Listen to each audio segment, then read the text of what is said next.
Yeah, hello. Welcome back, everyone. So let's continue our trip into string amplitudeology. Let me pick you up on where we finished last time. I was going in some detail through various lines of motivation, why to study string amplitudes. One branch of that was to learn more about field theory double copies, primarily why perturbative gravity can be assembled from squares of gauge theory building blocks. And yeah, at tree level, you saw this very explicit incarnation through the Cavai-Level-Tie formula, where the closed string tree was simply the square of open string trees.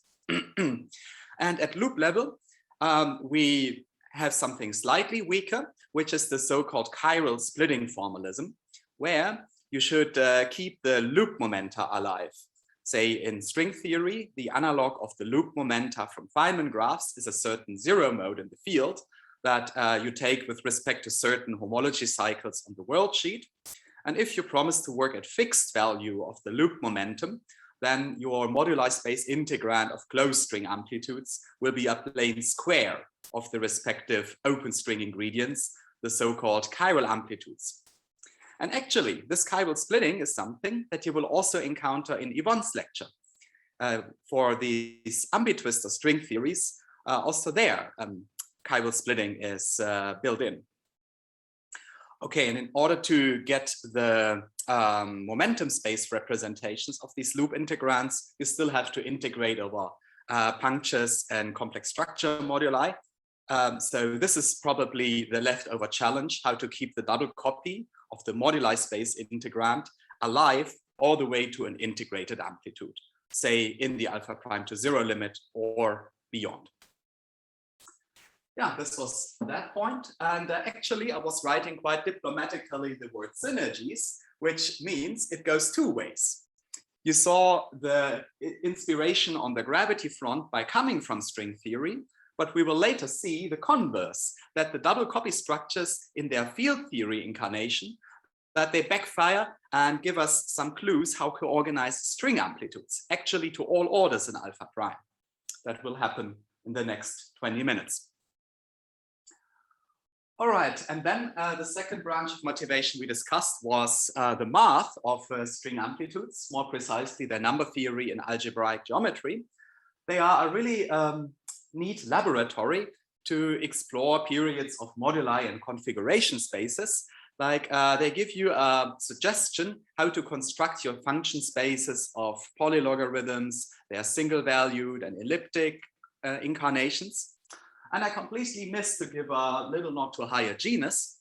The table you saw yesterday was ending with genus 1, but there is quite a body of results on closed strings at higher genus, where we have some higher genus analog of modular graph forms. So these are certain non-holomorphic modular forms of SP2H, the modular group for genus H. And yeah, I very much hope that we can soon identify the holomorphic building blocks, such as, for instance, to get higher genus analogs of multiple polylogarithms. Yeah, so there is a lot to do on that higher genus front for point 2. Now, these two lines of motivations were outside of string theory. I completely failed to tell you why string theorists are very much interested in amplitudes. And yeah, a good way to pinpoint key feature is to talk about string dualities. Okay, so you have already seen yesterday that if you alpha prime expand string amplitudes, you get the low energy effective action. Or you can see the field theory interactions, Yang-Mills supergravity. And then in the alpha prime corrections, you see certain higher derivative operators in the effective field theory as you integrate out the massive modes. So there was some f to the fourth for open superstrings, r to the fourth for closed superstrings. And all of these low energy operators, order by order in alpha prime, need to be compatible with string dualities. And quite often you can use string dualities to uplift some low genus result to possibly higher genus, if not all genus plus non-perturbative. okay, say this complete non-perturbative completion is only working in a few cases so far, most notably for the type 2b theory of closed superstrings. Okay, this is not meant to be a lecture on string dualities, but maybe you heard that story that there are multiple consistent string theories on the market, but they can in fact be related by a web of dualities. So for instance, there is a strong coupling / weak coupling duality, similar to what you already know from N=4 super Yang-Mills. And it's this S duality in type 2b, which is the most worked out case of how perturbative data, like knowing tree level, 1 loop, 2 loop, 3 loop, how this can be used to uplift this to an all loop result for certain curvature operators. And you can try similar tricks for other string dualities connecting open superstrings with a certain heterotic theory that I will comment about later. Okay, so this is just that you heard about these buzzwords and yeah, know that also inside string theory, there's a great deal of a role for having explicit results on string amplitudes. All right, this is probably now the moment to start into the next chapter. So as part 3, we will look at double copies at string tree level. So I'll try to explain why I wrote the word synergy on the left side of the blackboard.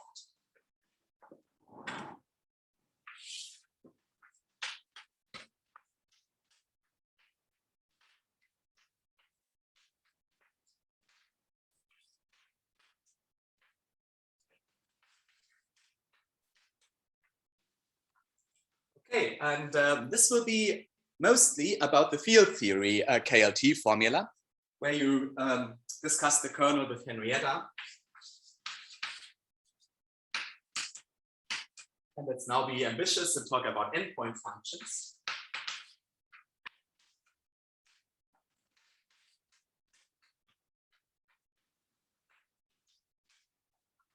I'll try to stay as close as possible to Henrietta's notation.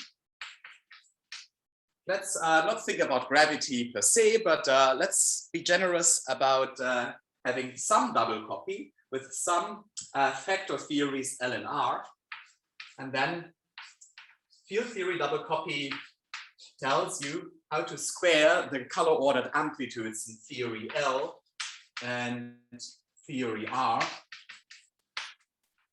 If you find this too general, just put super Yang-Mills there and supergravity there. And yeah, the idea is that you need to go through a certain collection of color orderings, usually an n-3 factorial basis. And then you need a prescription how to glue them together.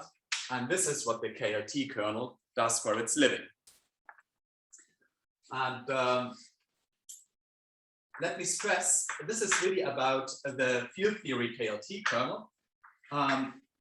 Whereas yesterday, you saw a sign function being the full-fledged string theory KLT kernel. And since there is an alpha prime sitting inside the definition of SIJ, the field theory limit clearly instructs you to go small with the argument of the sign function and up to a factor of pi, pick up the dot product of the momenta. Okay, so at endpoints, this guy is therefore some polynomial in k dot k. So let me be schematic and say it's a polynomial of degree n-3. Its job is to cancel the overshooting propagators from the A left and A right. Okay, and yeah, since you can freely choose the left theory and independently the right theory, this prescription leads you to an array of double copies.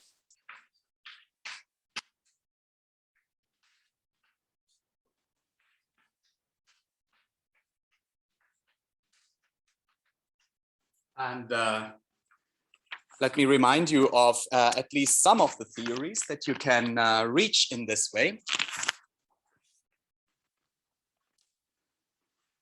Hope this is reasonably readable. So most canonical choice is super Young-Mills for both the left and the right theory, which clearly gives you supergravity. This even works if you gradually reduce the amount of space-time supersymmetry here and or there. And maybe a more surprising entry here, yeah, it concerns chiral perturbation theory, namely the nonlinear sigma model of Goldstone bosons as one of the factor theories. And from this, as an additional Lego brick, you can, among other things, reach Born-Infeld. That's just a version of Maxwell electrodynamics. So this is colorless spin 1. And finally, the square, quote unquote, of chiral perturbation theory is a certain incarnation of Galileon's certain scalar field theories relevant to low energy modifications of gravity. Okay, the goal of the next blackboards is to give you a stringy uplift of such a table, to introduce some alpha prime dependent ingredients that you can put into the rows and columns, such that the bingo sheet here will grow drastically, such that it will include string tree-level amplitudes in various string theories. So the mantra for now is, let's sprinkle alpha prime into that. Yeah, the first example of that will be the open superstring at tree level. And for sure, you would naturally expect open string building blocks to be the input into double copy, the A left or the A right. But amusingly, you will see that the open superstring is more the output, more the result of double copy. Let me elaborate on that.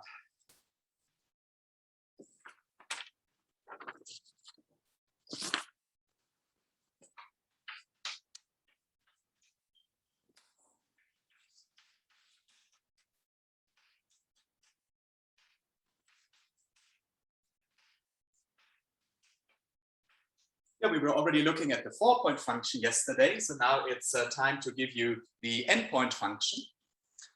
And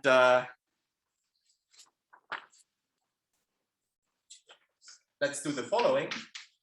Let's compute not just a single color ordering, but let's compute a bigger collection where rho may be some permutation of the legs that I didn't spell out. So this is said to be a permutation in the Sn-3 group. And there will be a homework problem where you will see that this is a basis of color-ordered open string tree-level amplitudes under so-called monodromy relations. But for now, let's simply assume that. And now, for the 4-point function, I gave you a representation at the end of yesterday's lecture where all the kinematics was sitting in the tree of super Young-Mills. And in fact, this persists at endpoints. So also there, all the polarization vectors of the gluons, or possibly the wave functions of the gluinos, all of them can be squeezed into this field theory building block. And again, going for n-3 factorial collection, now this is a basis under the BCJ relations. Maybe this is something you went through more explicitly. But for now, I didn't insist that the permutations are equal. So there is still the freedom to rotate them into each other. And this will be done by a matrix full of alpha primes. So for this matrix F, you saw the 4-point incarnation yesterday. Yeah, we looked at it from various perspectives. So its 4-point example is this ratio of gamma functions.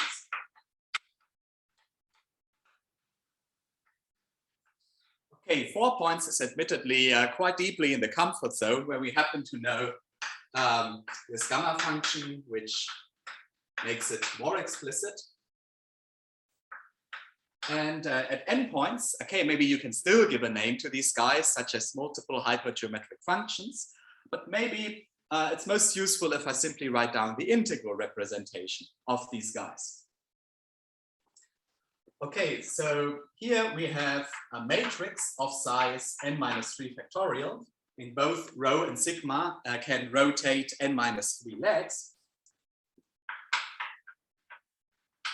And all of them will clearly be disk integrals. The amplitude prescription still says integrate over punctures on a disk boundary. And it's in fact a basis of disk integrals. So the possible disk integrals that you may get, they live in a certain cohomology, and it turns out that what I'm about to write down is spanning that cohomology. So let's go for it. Okay, it's a matrix indexed by two permutations, rho and sigma. And one of the permutations is telling you about the integration domain. So this is the rho entry.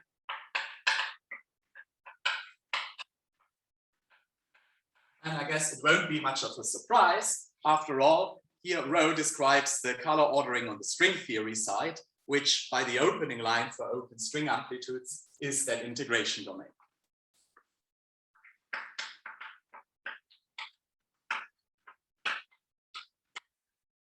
Good, what else do we have? Here we have the covariance factor. This is various differences of punctures raised to the power of the dimensionless Mandelstam invariance. So my notation is that ZAB is the difference, ZA minus ZB. Okay, now we need something for the sigma permutation to do. And sigma is telling you which integrand you have. And this is a product of various denominators. Whoops. Well, it's actually a product of sums.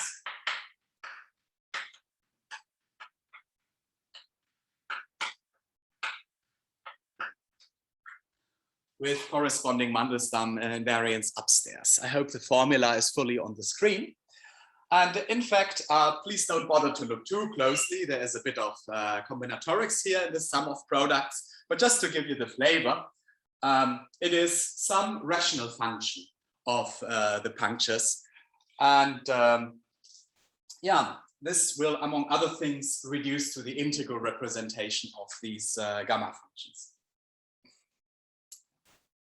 Now, important consistency check. How can this formula work out? In the alpha prime to 0 limit, the left-hand side should better reduce to super Yang-Mills trees. So you want that the permutations are starting to line up in the alpha prime to 0 limit. And indeed, the field theory limit of this guy is simply Kronecker.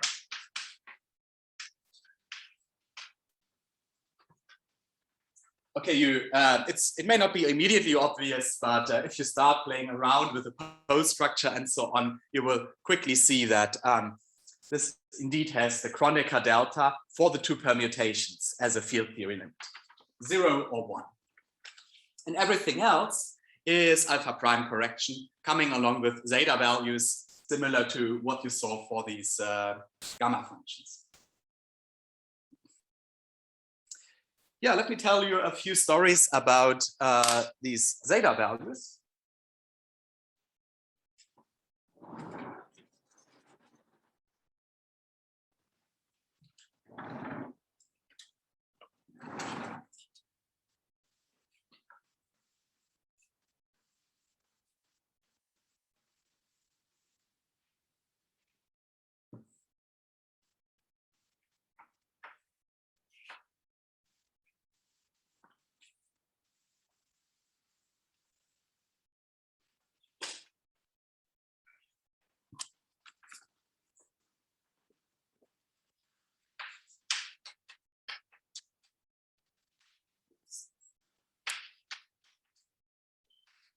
For each entry of this matrix, we have the multiple zeta values whose definition you saw yesterday. And they don't appear in a random way, but the weight of these guys, the sum of the ends, is interlocked with the order in alpha prime. So putting it differently, let's call this sum of the ends the weight of the multi-zeta. And the order W in alpha prime is pure in multi-zetas of weight n, weight W. So putting it differently, these guys are uniformly transcendental. This is, for instance, manifest from expansion methods involving, say, the Drinfeld associator, generating function of multiple zeta values.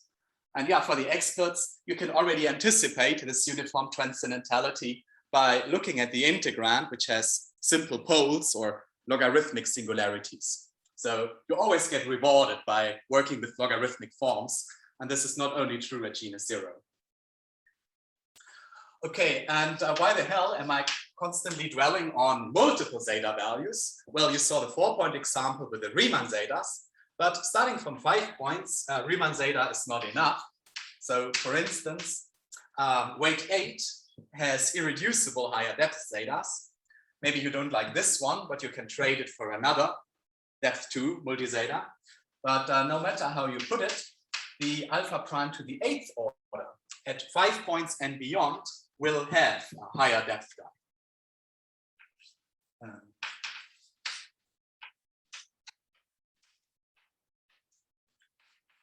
Okay, so in general, we expect each multi-zeta which is independent over rational numbers to sooner or later show up in these Fs. Maybe you need to go high enough in multiplicity. Maybe there are accidental dropouts, 4 points, at 5 points, perhaps even some dropout at 6 points. But for high enough multiplicity, they will eventually all appear. And there is a cool way of describing their coefficients, or more precisely, how their coefficients are interrelated.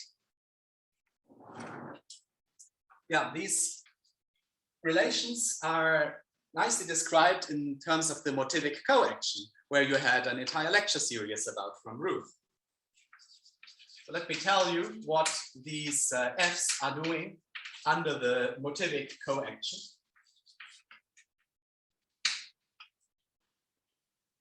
So maybe there were also formula in Claude's lecture that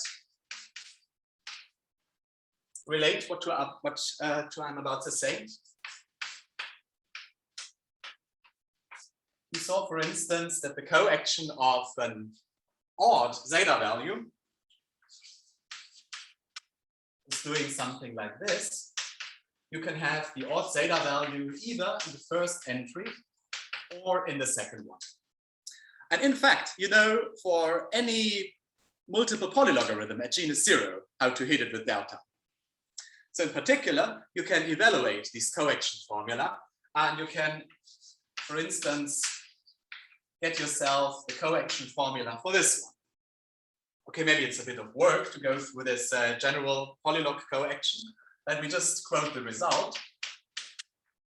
So for this double zeta, there are first of all the quote-unquote easy terms, where you have 1 on one of the sides. But now there is a mixed term, which has a bit of transcendental weight in both entries. And yeah, you can repeat this game for all kinds of multi-zetas. In fact, this is even useful to derive the Q relations among them. But the thing that I'm about to say is, you can hit this matrix of disk integrals F with a coaction. You just do this order by order in alpha prime. The alpha prime expand, and for each zeta, you apply that formula for delta. And what do you get from that? And this will nicely fall into place, and in fact, line up with a very general formula that you saw from Ruth.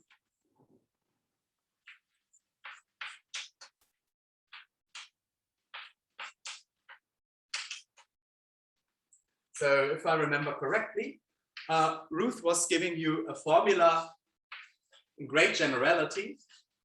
Suppose you integrate some differential form omega over some path gamma. Yeah, this may be a long iterated integral, and you saw examples of hypergeometric functions and Feynman integrals.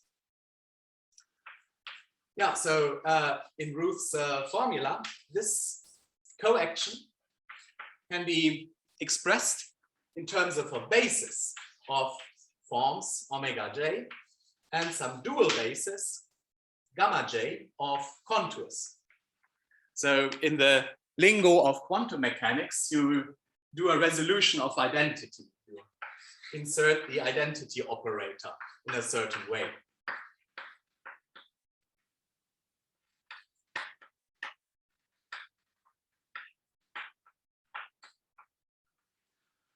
Okay, and now for the capital F's, the disk integrals, we are lucky enough to have such a pair of contours, namely the disk orderings, and the dual forms, omega, which are orthonormal.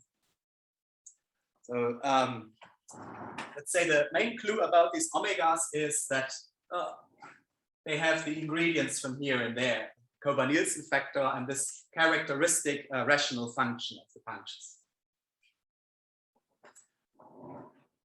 Okay, so what these F's are doing, order by order in alpha prime, let's take the coaction of a generic matrix entry, and this you can write as a matrix product.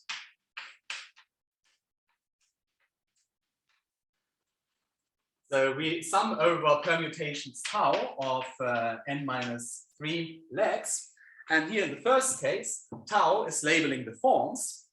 That's a concrete realization of the omega j's. And here in the second entry, tau is labeling integration contours. That's a specific version of these gamma j's. Okay, yeah, this you can view as a generating function of relations that express the coefficients of more complicated zetas in terms of coefficients of the primitives.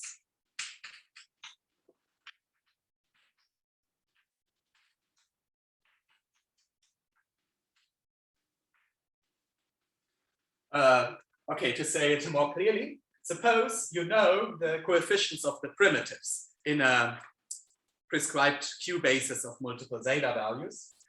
You can use this formula to compute the coefficients of products and to compute the coefficients of higher depth zetas. In all of this, assuming that we are already in a basis.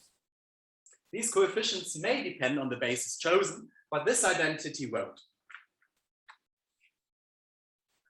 Okay, and yeah, just to remind you, as you learned from Ruth, the second entry is always understood to be free of zeta 2 or powers of I pi.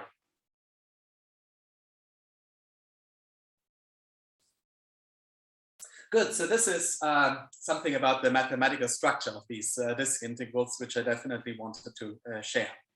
But for the promised double copy structures, this is admittedly a more tangential point.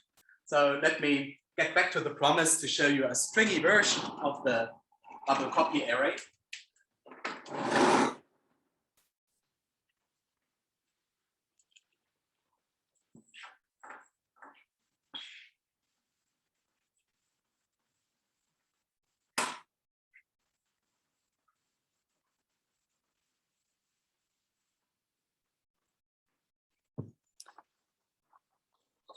So this will be about a KLT formula for open superstrings.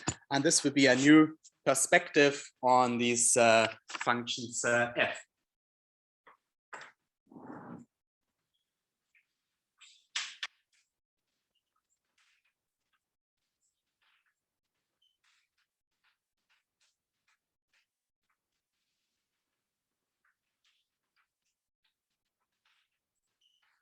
Let's do some linear algebra and rewrite these f's in a slightly different basis.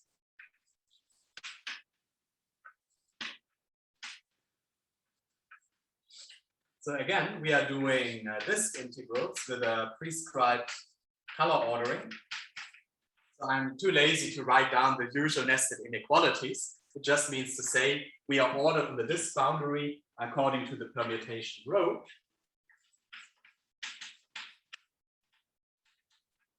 And for the f's and most of what we did yesterday, we have picked a particular SL2 frame.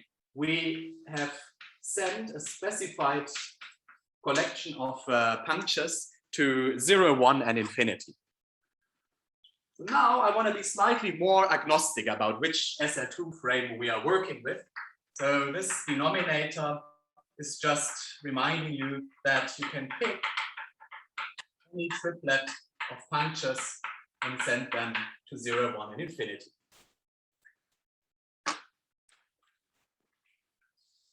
Okay, now what are the main parts of the integrand that give you an alternative description of the f's? So for sure, there is the covariance factor as the evergreen here. And now these rational functions that were alongside with covariance, they are now arranged in this simple pole form. This is known as a Park-Taylor factor by its close analogy with the MHV amplitudes that you saw in earlier lectures. Just get your Park-Taylor formula for MHV, where these are spinor helicity brackets. But now think of the spinor helicity variables as being differences, C1 minus Cj and so on. Okay, and the permutation of that Park-Taylor factor, this is encoded by the second entry. It's pretty similar to how we were labeling the f's by a contour and by a form.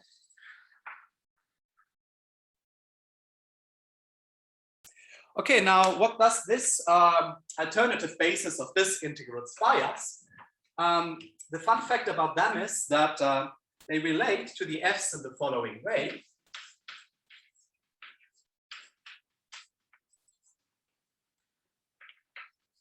Okay, it won't be a surprise that the integration domain is exactly identical, but the probably less obvious thing is that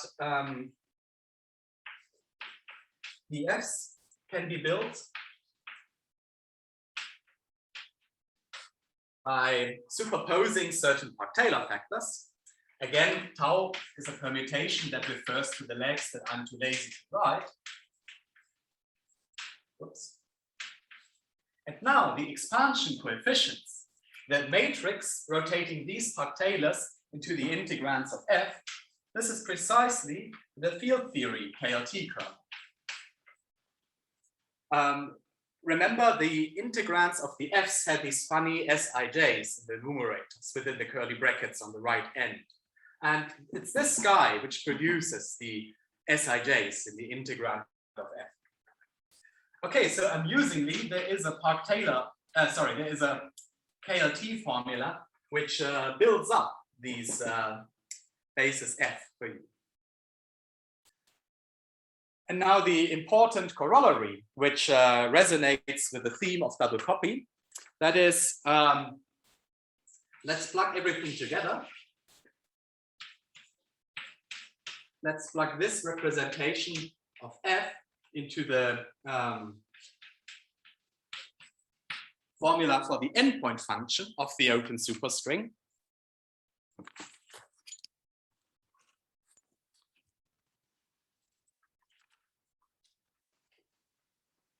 Yeah, what you then get is a double copy of the disk integrals in the z basis, KLT into Young-Mills. As you learned from Henrietta, there are, of course, many different basis choices. It was just one of them that I spelled out, but of course you can pick different BCJ bases of these guys, and then you basis transform the kernel accordingly. The only invariant statement is that your basis has dimension n-3 factorial. Yeah, we have a nice KLT formula for the endpoint function, and the rule of the game was whenever you have a KLT formula, then you can claim that there is a double copy structure. So here specifically, you can take away that the open superstring is a KLT of super Yang-Mills times, well, actually times what? So normally in KLT formula, the building blocks are amplitudes of something, even if it's chiral perturbation theory of bijoint scalars. But now the Z integrals are in a position where you normally would like to see an amplitude. Okay, let's be open to this idea. Let's just wonder if there's a theory out there which computes these Z integrals as their doubly partial amplitudes. So let's think about some scalar theory being out there such that the open superstring is the double copy. It must be something scalar because there is no polarization vector whatsoever. And there are two entries in which we color order. So these scalars must have two color indices. Yeah, so the suggestion is to interpret the alpha prime expansion of the disk integrals as coming from an effective theory of bicolored scalars.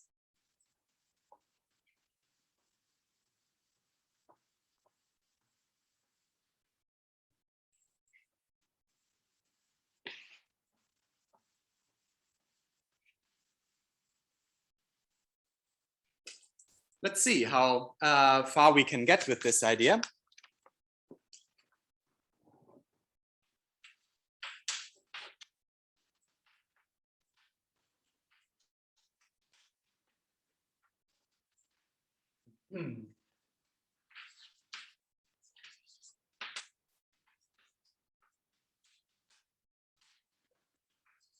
So we need a scalar with two indices.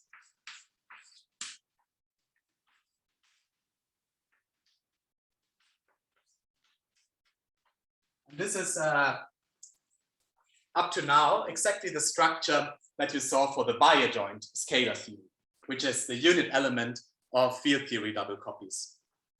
But now we certainly won't have the unit element because Z is a series in alpha prime. And ideally, I would love to give you a Lagrangian for that, but I give you something slightly weaker. I give you the equation of motion of that putative Z theory. So the equation of motion is, if you wish, the functional derivative of the Lagrangian. And the reason why I have an easier time giving you the equation of motion, it's because this is at the same time Berenstein recursion for the Z amplitudes. Or it's easier for us to reverse engineer the equation of motion from the data than it would be to reverse engineer the Lagrangian. Okay, so if you take the bi-adjoint scalar, then here you have a contraction of the following type. Here we have the structure constants associated with the T and T twiddle. And you have this bilinear term. This is the functional derivative of the phi cube vertex. Now this is taking care of the field theory limits. But now we need alpha prime corrections, namely an infinite tower thereof. And here I will only be schematic. By taking all the data, by taking various alpha prime expansions of 4 5 endpoint Z integrals, you can reverse engineer a very specific combination of phi cube with derivatives and phi to the fourth. And you can repeat that game order by order and get yourself the equation of motion of that effective theory.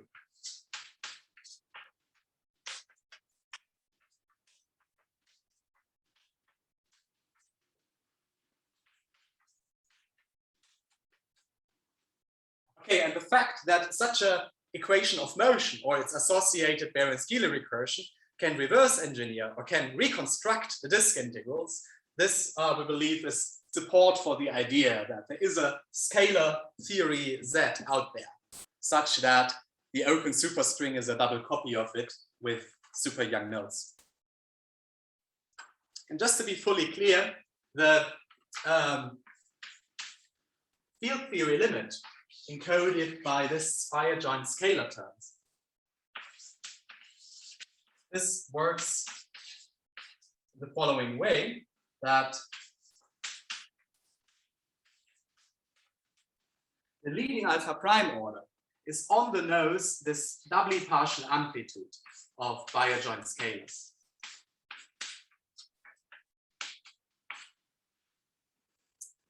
Putting it differently, these disk integrals in Park-Taylor form are the natural alpha prime uplift of the Spire-joint scalar doubly partial amplitudes. Or I should rather say one natural uplift, because there's another one coming from the closed string.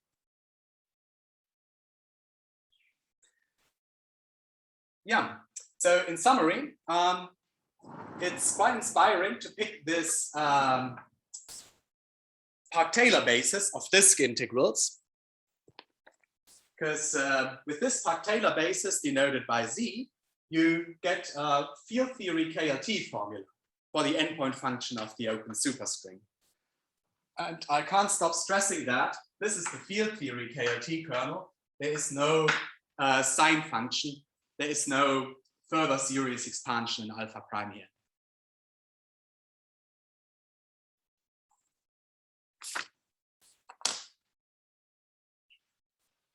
Okay, is there any immediate question on this?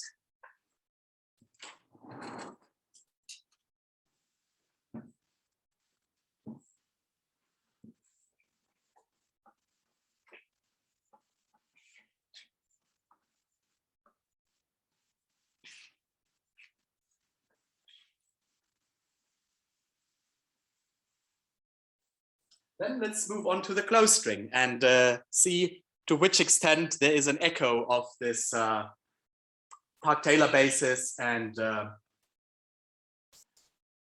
field theoretic KLT formula.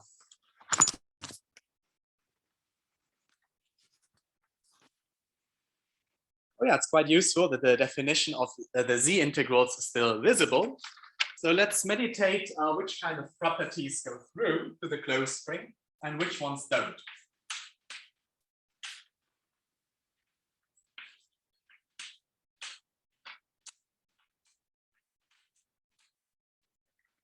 Oh, by the way, it seems like I decided to put the spoiler already in the headline.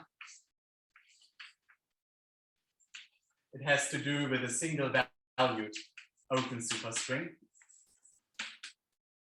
But let me relegate the explanation to a little bit later.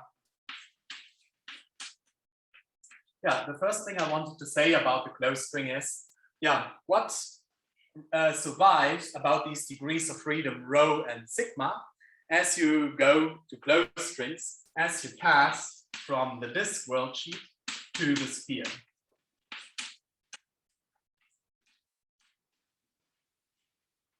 So for sure, the sphere doesn't have a notion of cyclic ordering.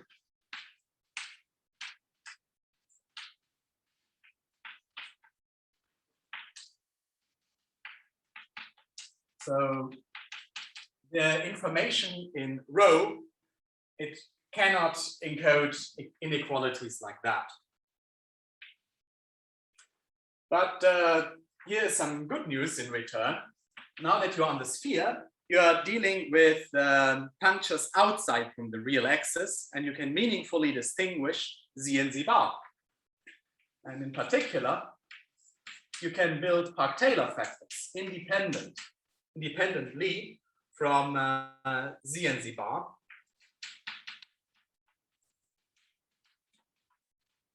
So you can build a denominator structure which has way more possibilities.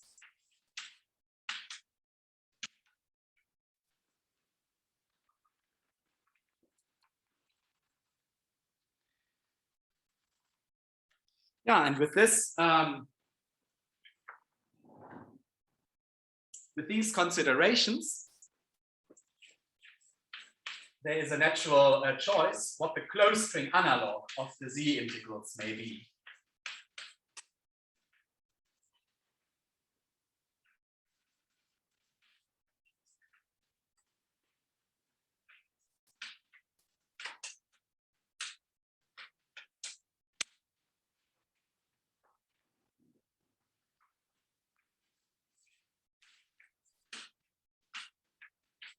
So I can again have information from two different permutations. What changes is how to interpret the first entry row. Row cannot take care anymore of this ordering, because now the integration domain is the entire sphere worldsheet, most naturally parameterized by the Riemann sphere.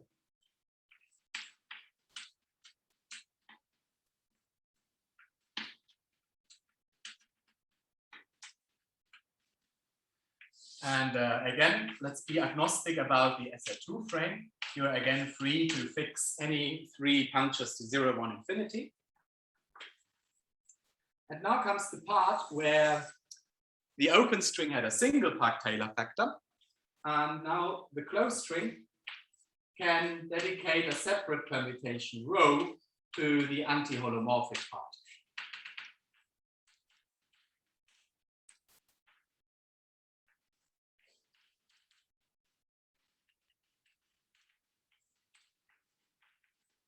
So importantly, you can independently dial rho and sigma. There is no need to be diagonal. And in fact, you don't even have the option to be diagonal if you take what the conformal field theory description of the closed string hands you. Oh yeah, and the Kober-Nielsen factor is essentially the same, except for the exponent of 2.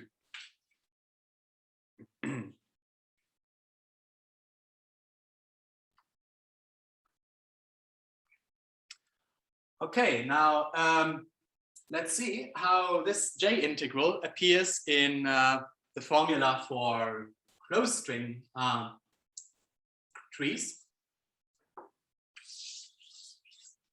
So this is now the endpoint function for the closed superstring. And admittedly, you could use the old school KLT formula. You could just square the endpoint function that I just gave you for the open superstring. But you miss a lot of features. So the point of what I'm doing now is to clean up that traditional KLT and give you a cleaned up version.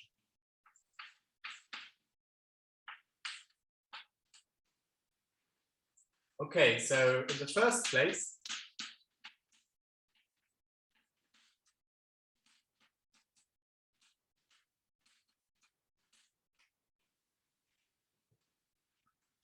you get what? Well, in some sense, the result for the open superstring was quoting the result for a correlation function, that of open string vertex operators. And now for the closed string, we have a square of this correlation function. We have a square of this KLT formula that contracts Park-Taylor factors with super Young-Mills trees. So accordingly, you're now getting a slightly longer KLT formula with sums over several permutations.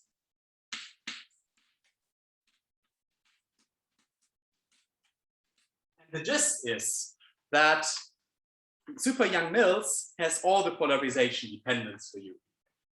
So every gluon polarization vector will eventually sit in these Young-Mills trees. And remember, we are constructing gravity amplitudes or their stringy uplift. So you can assemble the gravity wave functions from these tensor products of gluon polarization vectors. Well, there's now a bit of stuff in between. I already said it schematically. So there will be some KLT kernels from field theory and the sphere integrals J.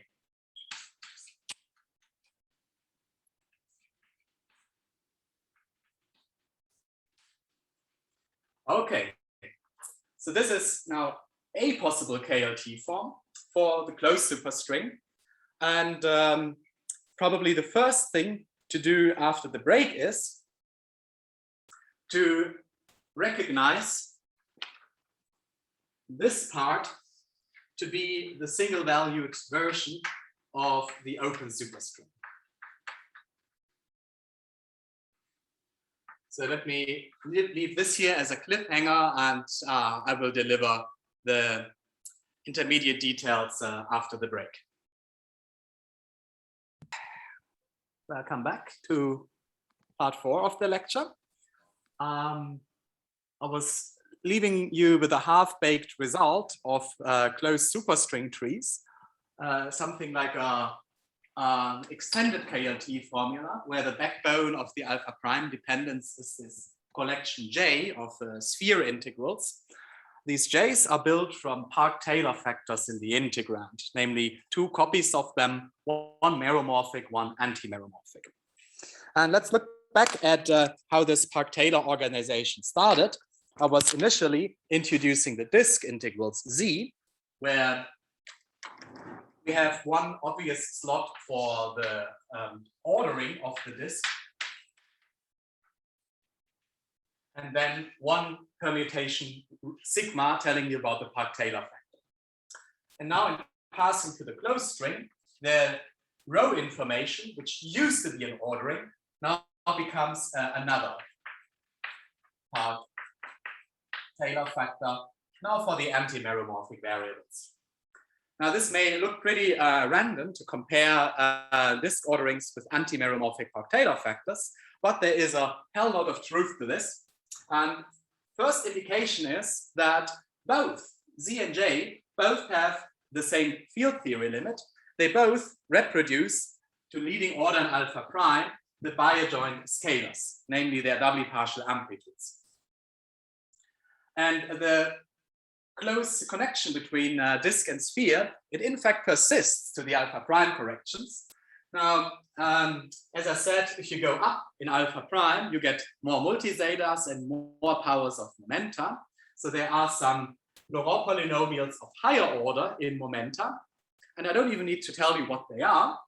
The important message here is, in going from open to closed string, you preserve the polynomial structure. You can just export the open string alpha prime expansion to get that of the closed string. The only thing you dial around with are the zeta values, namely skipping the zeta 2 order and doubling the zeta 3. And that's something which I've already mentioned yesterday. This is the single valued map of multiple zeta values, which in a nutshell kills the even ones and doubles the odd ones.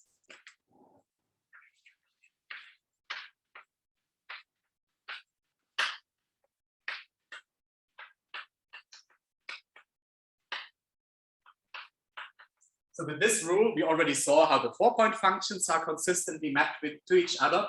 And yeah, it in fact works to all orders that the single valued map takes a disk integral and gives you a corresponding sphere integral.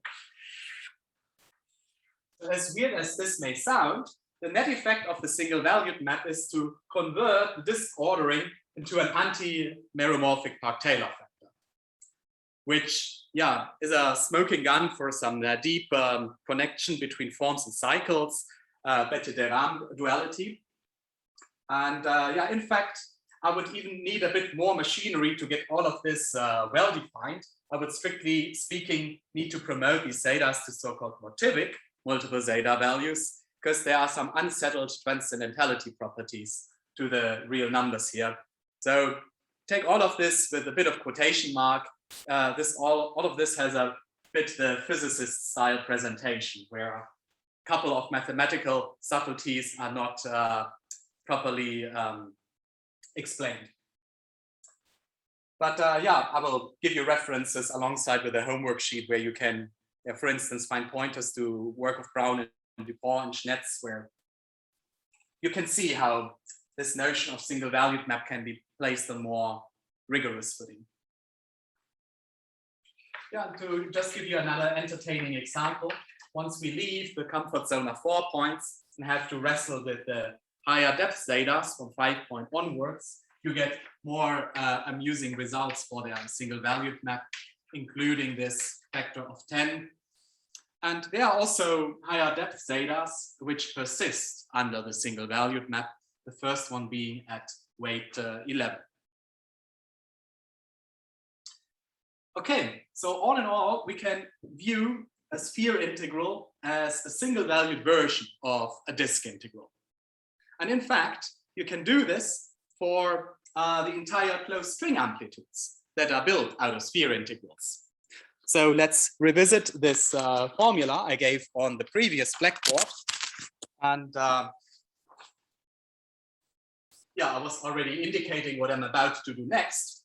If you write this J as a single valued of Z, then these parts here are the single valued map of the open superstring tree. So in other words, by inserting this fact, you have a clean up KLT where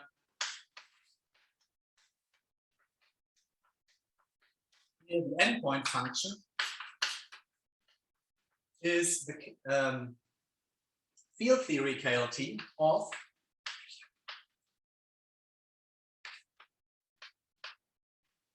well, this super Young-Mills tree we leave in Earth.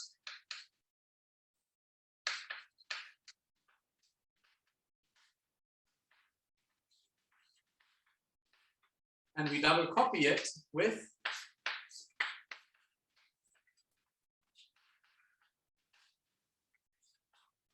the single valued open superstring, where you throw away all the even zetas and proceed with the other ones according to what the single valued map has to say. And yeah, it's quite essential to have this SV here, because otherwise you wouldn't produce a permutation invariant. It has to do with the fact that these guys, the full-fledged single-valued open superstring, obeys the field theory BCJ relations. You will touch upon this in one of the homework problems. Okay, so this is the end result of this section 3.2 on a revisiting of the closed superstring and to really find a field theory KLT. Yeah, let's do some intermediate status report. We have now found field theory KLTs, which output both the open and the closed superstring. So the first thing we have seen is if you interpret disk integrals as scalar amplitudes in some Z theory, yeah, then you can view the open superstring as a field theory KLT involving super Young-Mills on one side and that alpha prime dependent theory on the other side. And let's now go a step further and admit the single valued open superstring as a possible factor theory. The rule is whenever something obeys field theory BCJ, you are allowed to put it here or there. Yeah, and this double copy gave us the closed superstring in the way we just saw. Okay, and given that we got the supersymmetric string tree-level amplitudes out of this game, it's tempting to ask whether the same can be done for bosonic strings or even heterotic strings. Yeah, so this is what I'll tell you about next. You can get the open bosonic string in the same basis of disk integrals as before. There's actually a mathematical theorem by our motto that guarantees you that you will have such an expansion. But the open question from our motto's work is, what is the kinematic factor? Is there a nice field theory interpretation or a Lagrangian origin to it? And that's what I'm gonna state next.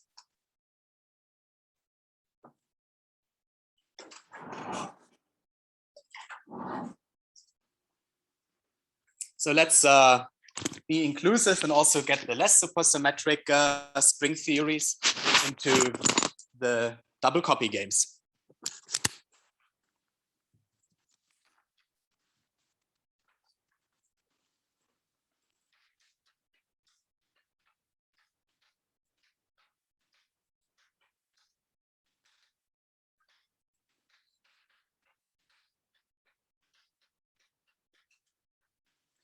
Okay, I didn't really say much about what bosonic strings or superstrings are and how they are different from each other.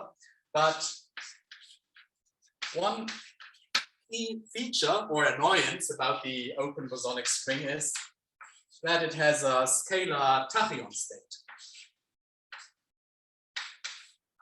A tachyon is defined by having a negative value for the mass state.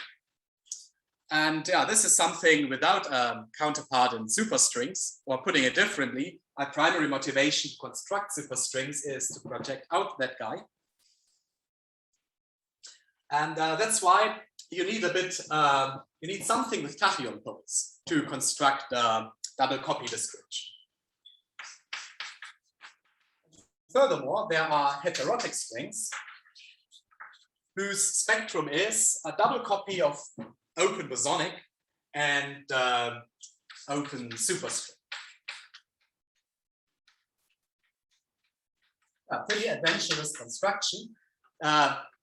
Think of the string spectrum as emerging from left and right movers, and you take the left movers from the bosonic string and the right movers from the superstring. So this is now a statement about the respective spectra. And the analogous statement for the tree amplitudes will follow. Okay, so with this tachyon here, we know that if we want to have a field theory description of this guy's tree-level amplitudes, it should better have such a pole here. And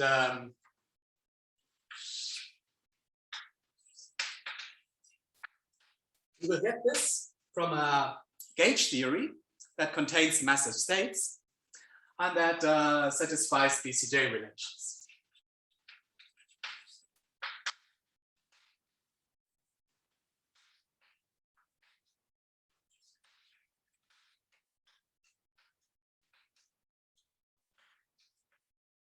Let's get it from the Lagrangian. Oops.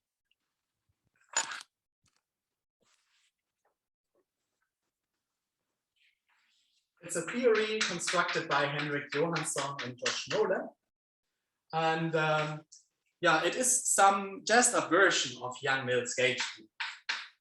So Young-Mills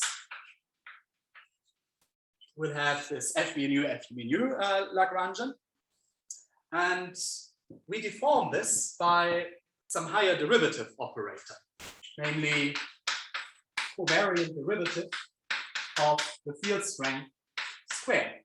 That's the reason for the funny name. But now that we are handling different numbers of derivatives, we must compensate the mass dimensions. We need some alpha prime to get this dimensionally consistent. And now it goes a little bit wilder. As I said, this goes back to a construction by Henrik and Josh, and they were after a BCJ satisfying theory. And there is some more stuff. that you need to add in order to get BCJ. You need, among other things, an FQ coupling, 3 powers of the gluon field strength, and you even need to introduce another particle species, some scalar phi, in some unspecified representation of the gauge group. So alpha is still a color index, but not the adjoint one.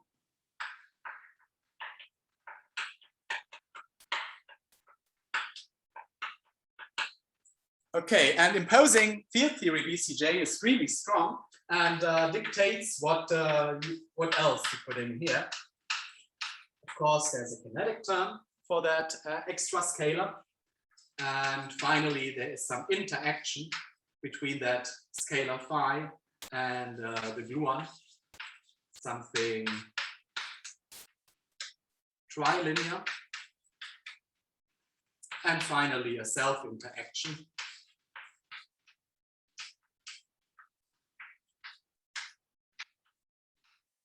Of the real scalar. Yeah. And now it may come as a surprise that we have a new particle species here, but actually all I want to give you is the gluon amplitudes of the open bosonic string, the massless ones. So let's promise ourselves that you won't take this guy to the external layers. That scalar is massive. In fact, it's even a ghost, and let's not put it in external layers. Let's just use this Lagrangian to compute massless gluon amplitudes, which will obey field theory BCJ relations. And this is the missing puzzle piece.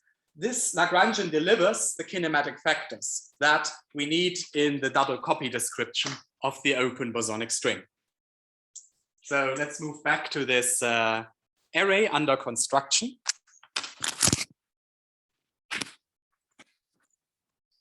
Yep. So here I'm supposed to put this df square plus Yang-Mills theory. And yeah, if you expand open bosonic string amplitudes in the Z basis of Park-Taylor integrals, then these are the kinematic factors. Or putting it differently, the great news is that the kinematic factors obtained from integral reduction, they do have a field theory interpretation. Okay, and now that we have added a new ingredient to the double copy array, we can go ahead and complete the fields. If this was a live lecture with people in the room, I would target members of the audience and ask them. So what we can, for instance, do here is we get heterotic string amplitudes by double copying this non-supersymmetric gauge theory with the single valued open superstring.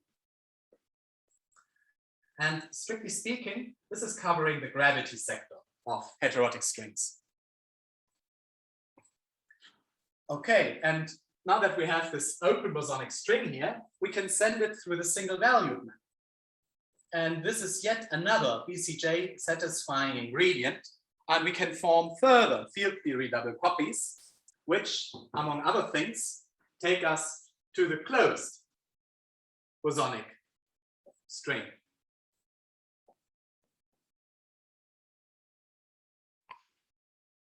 Okay, and finally, there's one missing field, but it will just be another formulation of the heterotic string or the gravity sector of its tree-level amplitudes. So don't get irritated. These are identical. It's just different ways of showing around the supersymmetries. This is in both cases 16 supersymmetries, which you can either put on the field theory side or on the single value string side. Okay, so there is a striking web of double copy relations that connect the massless tree amplitudes in different string theories. And well, I was mentioning string dualities before, but to the best of my knowledge, this is going far beyond any known form of string dualities, which you can already see by the fact that this is at weak coupling in both cases, this is still among tree-level amplitudes, and it remains to check to which extent there is a loop-level echo of all of that.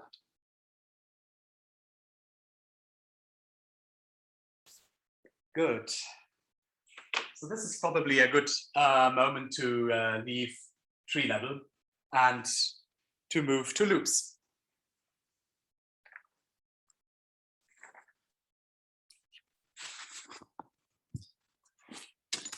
Yeah, in the last part of this lecture, I want to tell you about some aspects of string loop amplitudes.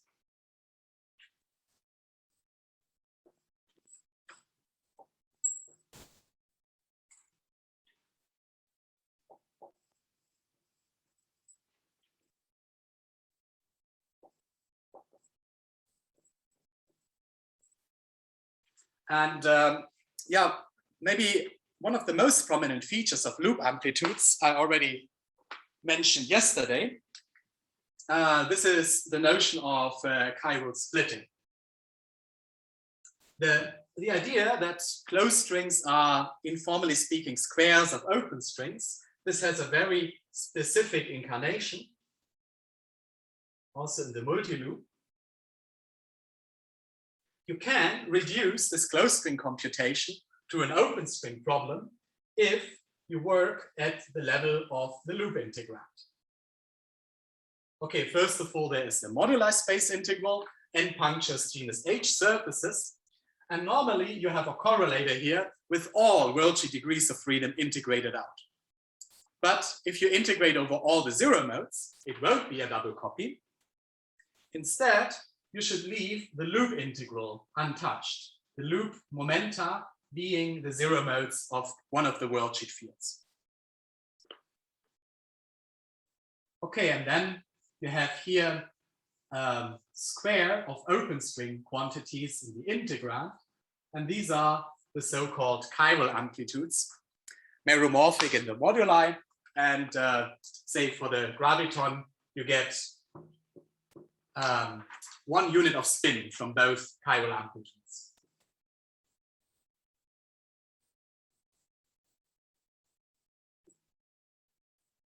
Okay, so let's by all means approach the computation of string loop amplitudes from this way. Let's take our goal to be the computation of that chiral amplitude.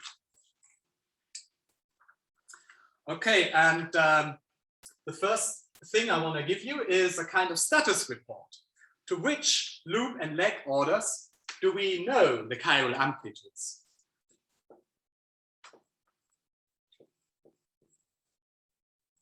And okay, now it depends on which level of abstraction you feel comfortable in. Some people in the field might claim that we know many chiral amplitudes in the multi-loop and multi-leg frontier. But what I will report on is which of them do we have in simplified form?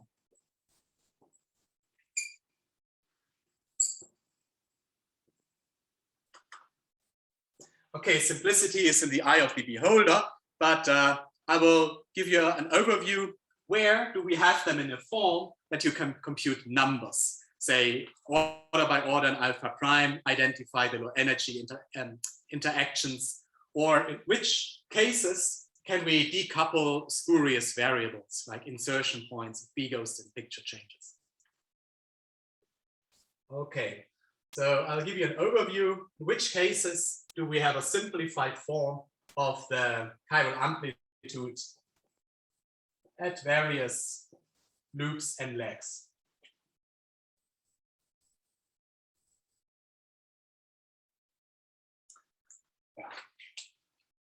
I guess you can imagine how this will go on. Here is another table that aims to keep track of that. For which loop and leg orders do we have a simplified result that invites you to get your hands on individual orders in alpha prime? So tree level wise, I mentioned yesterday, string theory was born out of a proposal by Veneziano for 4-point trees. So 4-point tree level is already settled from the late 80s. And 4.1 loop in turn, and here I'm referring specifically to the superstrings. 1 loop 4-point was available in a nice form from work of Brink, Green, and Schwartz in '82. And then it took significantly longer until the 2-loop 5-point function was brought into an enjoyable form. So in the RNS formalism, this is work of Doker and Fong. And in the same year, in the pure spinor formalism, a supersymmetric result was obtained by Berkowitz as well as Berkowitz and Mafra. Now, how's the story at 3 loops? So this is in fact leading us to the world record zone in string perturbation theory. So for the low energy limit, quote unquote alpha prime to 0, there was a calculation by Mafra and Gomez in 2013, where they found that the low energy limit is consistent with S-duality of type 2B superstrings. But let's say they systematically discarded terms that don't contribute to the low energy limit. So the open question is how to go for higher orders. And there was a striking recent proposal coming from ambitwister strings, just a few weeks old. This is from Yvonne and her collaborators Ricardo and Ricardo. I hope that Yvonne will tell you more about this impressive proposal. They used a confluence of ambitwister string arguments and field theory information to make a proposal for the 4-point genus 3 amplitude. So many features of her proposal look like going in a right direction. It's not set in stone that it's the correct one, but it's for sure a really interesting and promising proposal. I hope you will hear more about this from Yvonne. Good. Then a bit information about multi-legs. Well, I already told you about the endpoint function of the open superstring. So if we go for 8 legs and more, this is result from 2011, Mafra, Schlotterer, Stieberger. And there were many intermediate steps up to and including 7 points from different authors with different combinations of external bosons and fermions.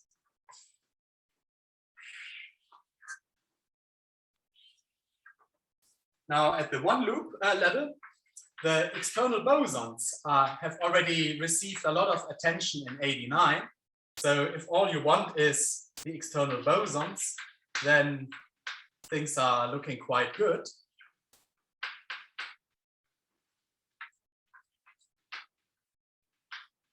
But it's of course nicer if you can deal with the entire super multiplet, also external gluinos. And since this is a chiral amplitude here, you probably want to have all the closed string states in the supergravity multiplet, including the Ramon-Ramon forms. So it's quite important to also get control over the fermionic amplitudes. And these SUSY completions were obtained in 13, or here a bit later. And in fact, there's not yet a simplified form of the endpoint function for external fermions. Yeah, and finally, at 2 loops, we do have a 5-point function. This is something rather recent, a computation involving the pure spinor formalism with the entire supersymmetry multiplet and recomputation of that from the Ramon and the Schwartz formalism. And yeah, it's quite important also for foundational work on string perturbation theory that you keep on convincing yourself that pure spinors and Ramon and Schwartz give the same result. Or putting it differently, if they start to depart at some loop and leg order, we should urgently know about it. Yeah, so this is roughly speaking the state of the art on what our computational reach is. And just to get back to one of the initial motivation points, string amplitudes are good to get gravity in double copy form. And whenever you have a simplified result for the chiral amplitude, yeah, you can squeeze out the so-called BCJ numerators for gauge amplitudes from that, namely the building blocks for loop integrands, where gravity can be obtained by a term-by-term square of gauge theory. So you can use specifically these results to manifest color kinematics duality and double copy in field theory.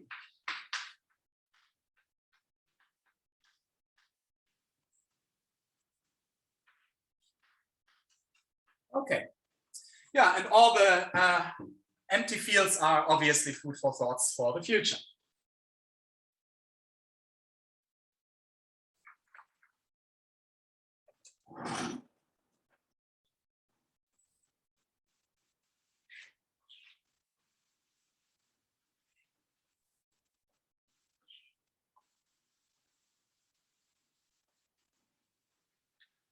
Now let me tell you one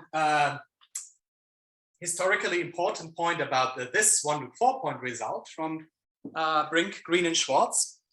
82 was long before we started doing loop computations in supersymmetric field theories. So at that time, people didn't know, say, what the 1-loop 4-point function in supergravity is. It wasn't clear how many different Feynman integrals contribute, whether they are bubbles, triangles, boxes, or all of them. And that's why the field theory limit of the 4-point 1-loop string amplitude was an eye-opener to how simple supersymmetric field theories actually are in the perturbative expansion. Say, this 4-point genus 1 case, already in 82, the authors immediately spelled out the alpha prime to 0 limit. And this was the first time that a result for n equal 4 super Young-Mills and n equal 8 supergravity could be reported.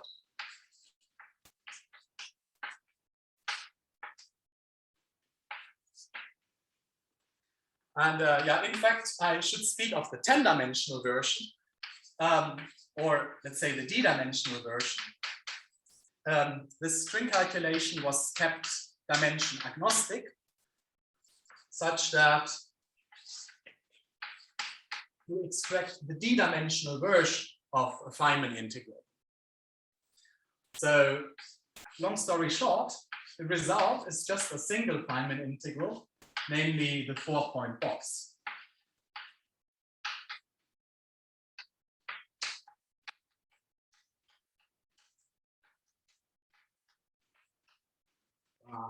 Sorry.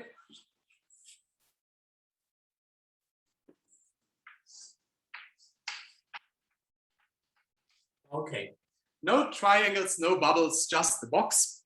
And the coefficient or the box numerator, this is just the tree-level amplitude in super Young-Mills with both the S-channel and the T-channel poles cancelled. So this is a local kinematic factor that is often expressed in terms of the so-called T8 tensor. If you haven't seen this yet, you will meet it in the on the exercise sheet. So this is just different ways of writing that local combination of linearized field strengths. Yeah, so this is the result for the super Young-Mills amplitude coming from the field theory limit of the open superstring, and the analogous supergravity result coming from the closed superstring in d dimensions. That's okay. First of all, double copy at work. It's just the same kinematic factor, but squared, that you can pull out of the entire 1-loop amplitude. And now this is the numerator of box integrals. But since we are permutation symmetric, it's not just a single box, but it's 3 of them. There are obviously 3 possibilities to order the external legs here. I hope I'm getting this right. 1 and 3, and 1 and 2.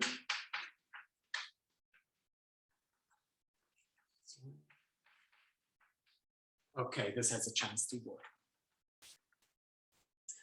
Okay, yeah, so this is the famous no triangle property in maximally supersymmetric field theory. And it not only works for the 4-point function, but in fact for the endpoint function, and also at higher loop orders in many cases. So also in 5-point functions and beyond, you won't find this or that by the enormous amount of supersymmetry, the 16 supercharges here and the 32 supercharges there. And yeah, this no triangle property also at endpoints can be conveniently derived from string loop amplitudes.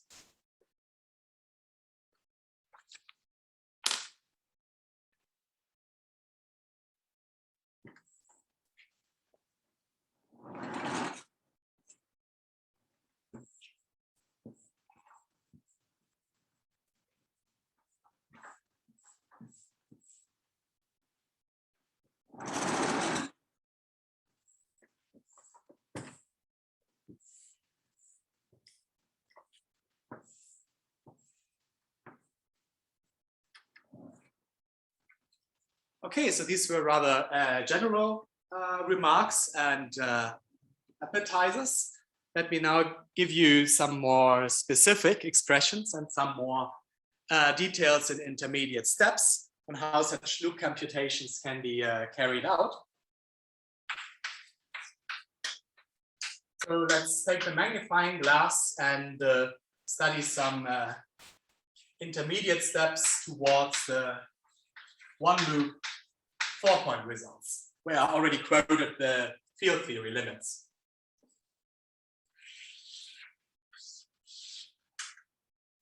So the worldsheets at work are the torus for closed strings, and both the cylinder and the Möbius strip for open strings. And if you have done the cylinder properly, Möbius strip is a very straightforward adjustment, so I will only discuss the cylinder. Okay, and as I said at the very beginning of the lecture, you can view the closed string worldsheet as the master, and then you can apply certain involutions to it to generate the open string worldsheets. So here, roughly speaking, you cut the torus in half. Imagine you have a donut and want to transform it into a bagel. This is the operation you can do.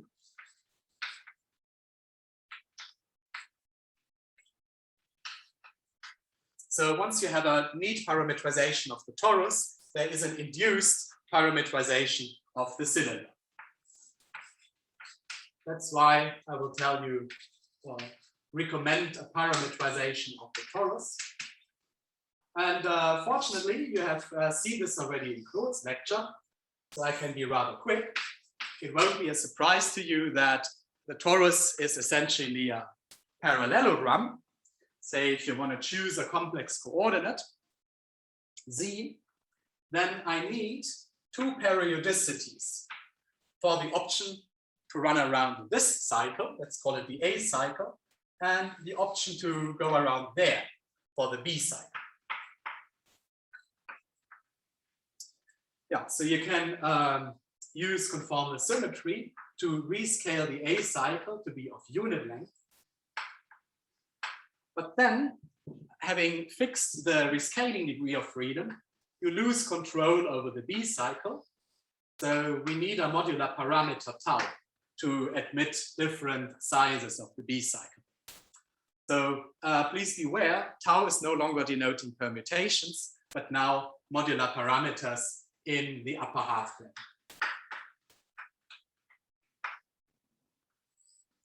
Okay, so the torus will be this parallelogram with the opposite edges identified like that. Okay, and now in fact, this involution going to the open string worldsheet, to the cylinder, it actually works only in the special case where the real part of tau is either 0 or a half. So for a half, you get the Möbius strip, and for 0, you get the cylinder. Okay, so we will take the induced parametrization of the cylinder, where the boundary is aligned on the imaginary axis. Imagine you send real part of tau to 0, then this is a rectangular torus. And the boundary of the cylinder will be the imaginary axis. So we are going with the punctures through the interval from 0 to im tau. Yeah, so this is the setup.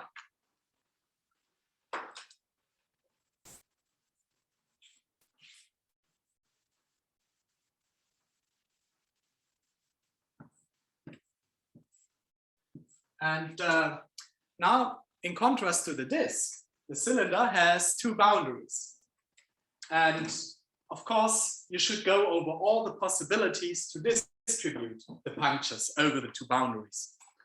And this gives the different trace structures. So if everybody is on the same boundary, you get single trace, the so-called planar cylinder.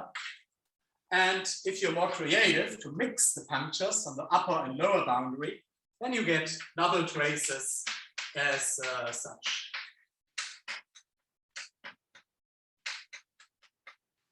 So here one speaks of the non-planar cylinder. Okay, and even though I badmouth the Möbius strip as being rather boring, the Möbius strip definitely contributes here. Defining property is that there's just a single boundary to the Möbius strip. So it's in this single trace ordering where the planar cylinder and the Möbius strip work together. Oops. Okay. As I was saying at the beginning of the lecture, there is more than one option to engineer open string worldsheets at given loop order.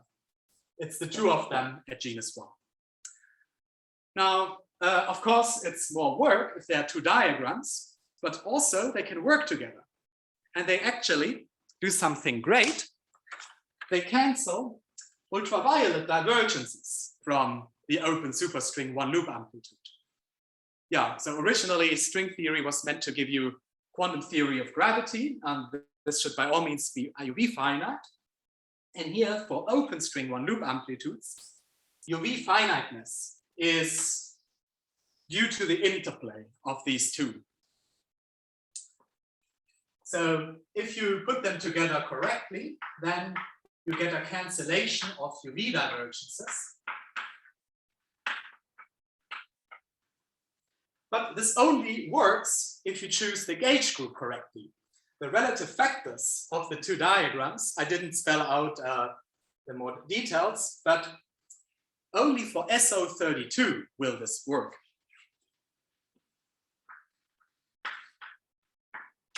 For the gauge group. Okay, admittedly, I was mostly mentioning UN gauge groups, but there is some orientifold in the definition of type 1 superstrings that takes you to the SO groups. And well, the actual take-home message for you is string theory will select its gauge group if you demand cancellation of UV divergences. So maybe this should be viewed as a feature rather than a bug, that this cancellation only works for specific choices of the gauge group. Okay, so this is an important role of the Möbius strip. maybe not that exciting to compute because it's very closely related to the planar cylinder, but it's the joint effort of the two of them that give you the pleasant UV properties.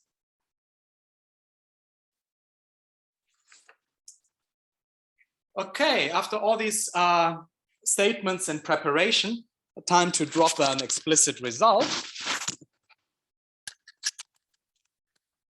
So let's now look at the mathematical expression for the cylinder amplitude.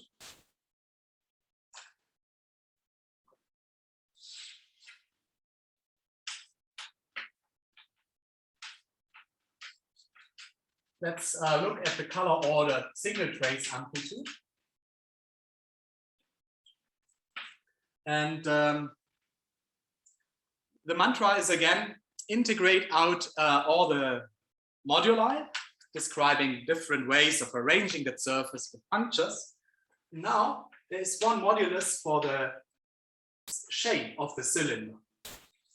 So T is, if you wish, T is im tau.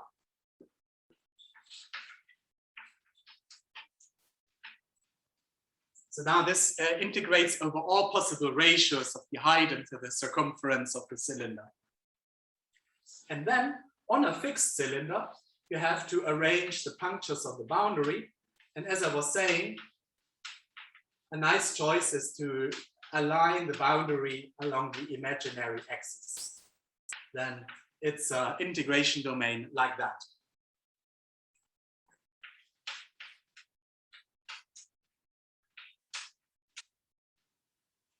Okay, what else is there? Yeah, I was stressing, do Cairo splitting work at fixed loop momenta? This is part of the path integral.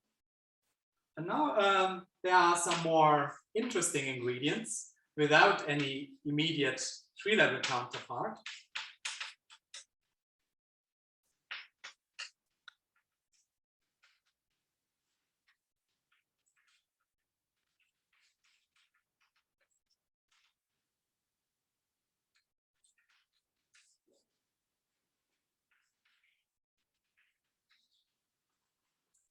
Okay, what is going on here? There is a sum over some degree of freedom nu that you can think of as the boundary conditions of the worldsheet spinners. This may come across a bit technical when you see it the first time. So these nus, these are so-called spin structures. They are the boundary conditions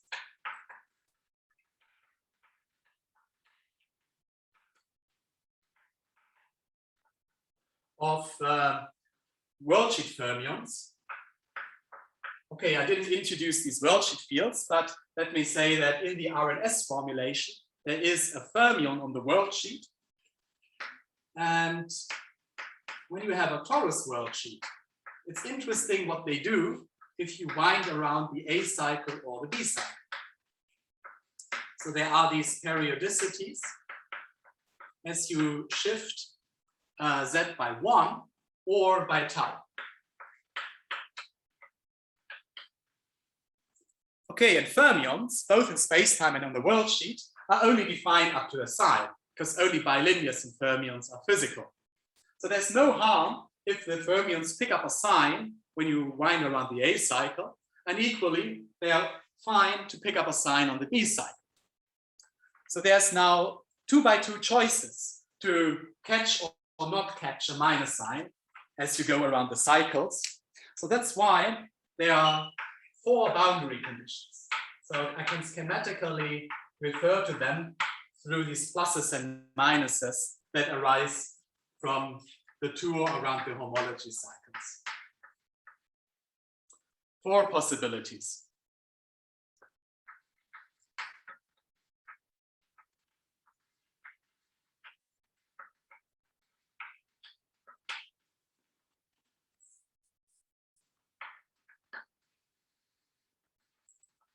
Okay, yeah, this only applies to the RNS formulation of the superstring. There is this manifestly spacetime supersymmetric pure spinor formalism which doesn't have that.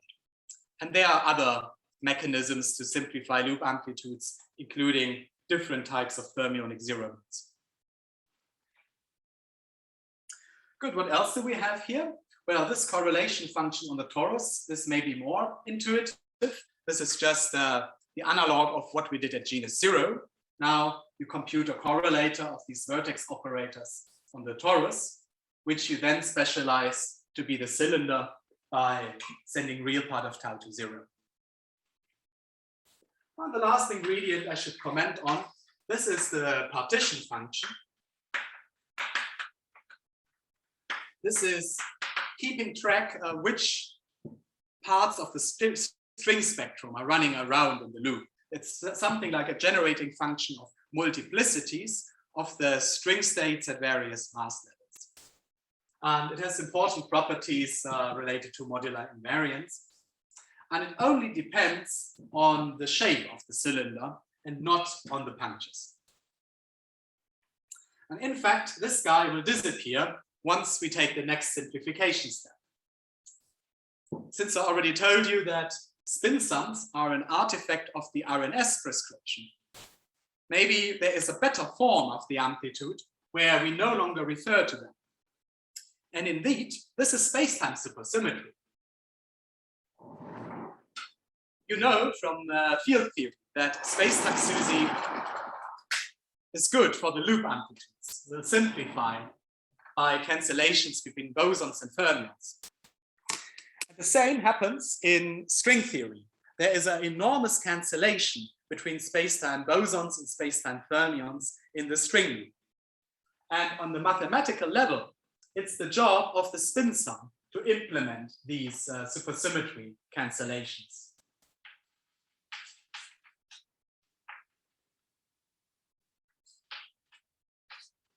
So by performing the spin sum, you manifest the power of space-time SUSY.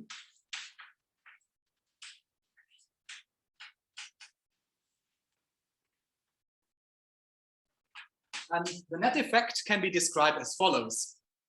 If you go through this correlation function, if you go through this correlation function of vertex operators, you can have singularities, 1 over Z1 minus Z2.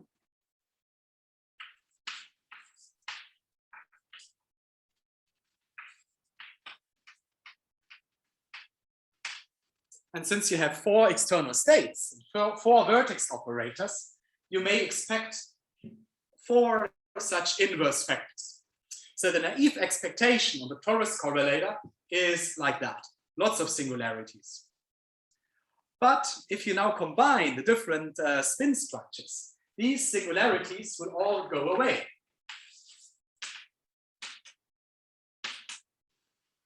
So this has a practical level to do with manipulations of Jacobi theta functions.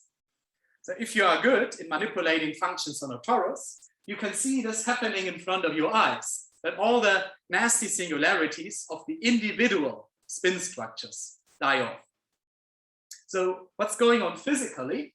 We have 4 spin structures to sum over, and some of them are describing bosons in the loop, and others are describing fermions in the loop. And there's so much cancellation going on. The singular terms from bosons in the loop, they eat up those from fermions in the loop. So as a result, doing the spin sum gives you a much cleaner representation of the one-loop amplitude. And again, this is the RNS formalism's way of implementing space-time SUSY. It's looking very different if you look at the calculation in the pure spinor formalism. Yeah, so let me give you that advertised cleaned up expression. So the nice thing is,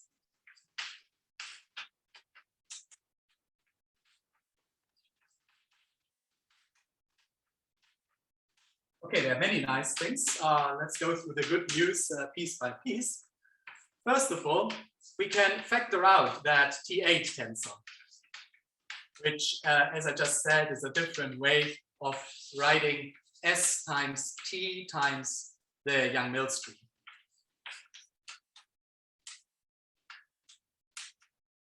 So all the polarization immediately goes out, even though there's a lot of different contractions of the vertex operator ingredients. Okay, and apart from this polarization dependent function, there's now a scalar integral. Okay, it's still the same integration variables as before, different shapes of the cylinder, and an iterated integral of punctures on the cylinder boundary.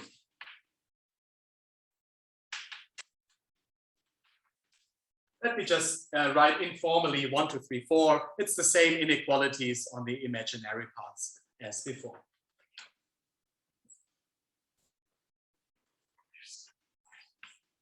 Okay, and then there's a loop integral. Yeah. Let me be specific how the loop momentum enters. Normally in field theory, you have rational functions of the loop momentum, like propagators, 1 over L square, and sometimes the loop momentum in the numerator. But here in that string amplitude, the loop momentum appears exponentiated. There's an e to the minus L square. It's a Gaussian integral, which is already a preview of the fact that it will be easy to do. And there's a little bit of more loop momentum dependence, still exponentiated. Well, it's not just a Gaussian integral, but it's in fact a shifted Gaussian integral. It's coming contracted with the momentum. Yep. And finally, there are some Mandelstam invariants. And this is, in fact, the direct analog of this Kober-Nielsen factor at tree level, where you had all the differences, ZA minus ZB, raised to some power. And here at loops, this is going in a so-called Jacobi theta function. Oh yeah, you saw it in Claude's lecture. And there will be an exercise where you meet them in more detail.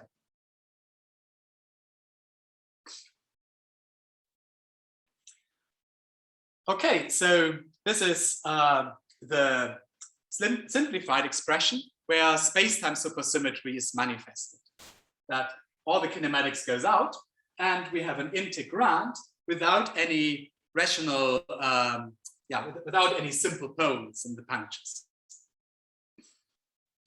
And let's now do the loop integral. As I said, it's Gaussian. I guess I could have posed this also as a homework problem. Oops. Yeah, you can just do the loop integral. Then, okay, maybe I should be specific now and send the number of space-time dimensions to be 10, the critical dimension of the superstring, because otherwise I need to tell you more about torus compactifications. And yeah, this 10-dimensional loop integral, as you can imagine, will have 5 inverse powers of t. And then it's a bit of noise that comes from completing the square. Okay, maybe I shouldn't be as rude as calling this noise, but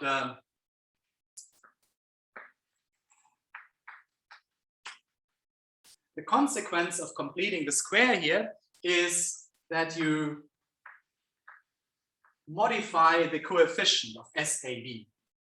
So it's not just the logarithm of these theta functions.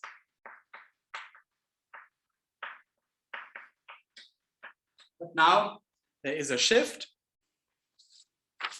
given by minus pi mz square over t.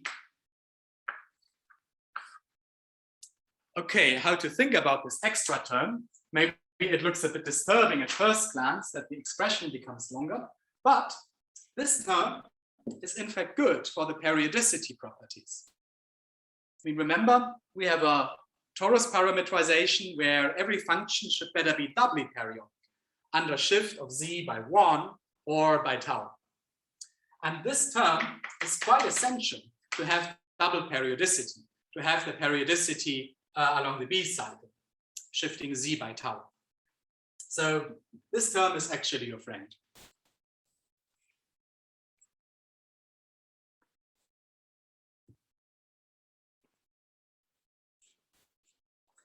Yeah, this actually finishes the open string 4-point calculation. Of course, in the better universe, I would give you an integrated expression. Maybe you were hoping to see something like a ratio of gamma functions. But to tell you the truth, this is a pretty nasty integral. There's a body of literature to describe certain properties of that integral, say it's poles and branch cuts or alpha prime expansion, but I can't offer anything as close as a ratio of gamma functions. That's why I will stop the discussion of the open string 4-point function for now and give you the analogous simplification for the closed string.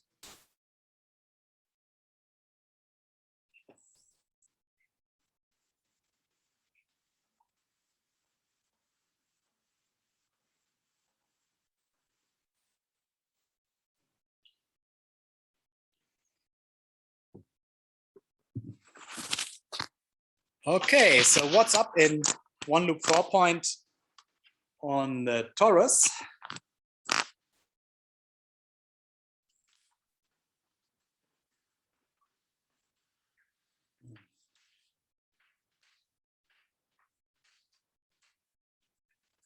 A key new feature beyond the open string is that tau is now complex, can have a non-vanishing real part, and we should integrate over all possible shapes of the torus. And this is something that Claude nicely explained, what it means to integrate over all inequivalent tori. This is the fundamental domain of the modular group. Namely, the only independent values of tau, well, it's not just restricting to the upper half plane, but it's moreover restricting to this keyhole region, namely the domain bounded by this line, and that rest. It's this keyhole region that I will call F, or maybe I should use a different font. This is not the Cairo amplitude, but it's just the shorthand for the keyhole region.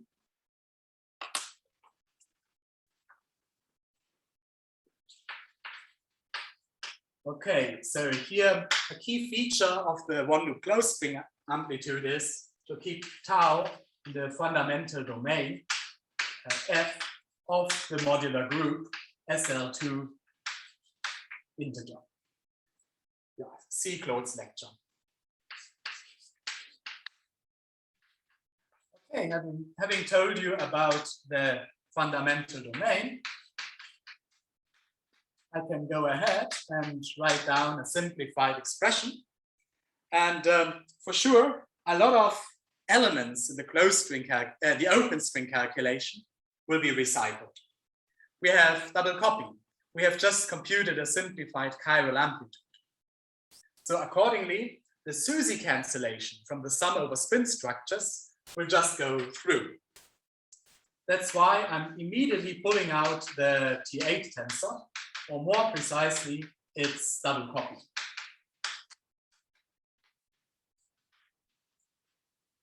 And this is also the box numerator in supergravity upon taking the field theory.